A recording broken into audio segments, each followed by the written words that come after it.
Dan oposisi itu harus dilakukan dengan cara-cara yang elegan.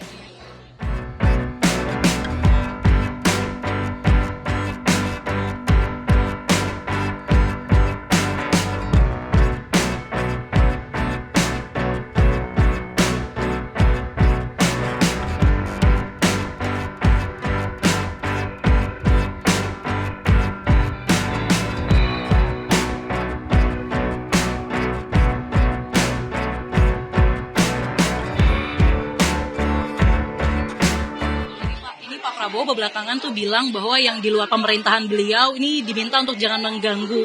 Saya mau minta pendapat Pak Agung soal pentingnya oposisi Pak dalam suatu pemerintahan sih Pak. Oposisi itu wajar dong ya, dan harus ada oposisi itu. Tetapi sikap oposisi ini janganlah diartikan bahwa A kata pemerintah harus B kataku. Oposisi itu adalah satu sikap ya di mana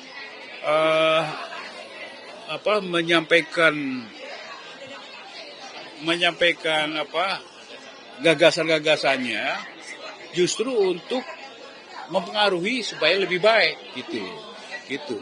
Dan oposisi itu harus dilakukan dengan cara-cara yang elegan.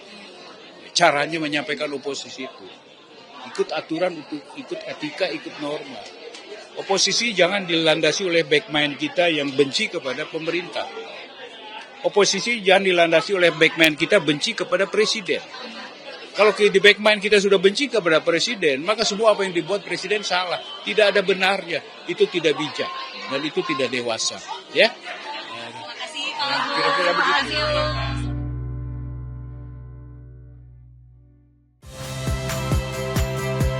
Saya Friska Clarissa. Saksikan program-program Kompas TV melalui siaran digital, pay TV, dan media streaming lainnya.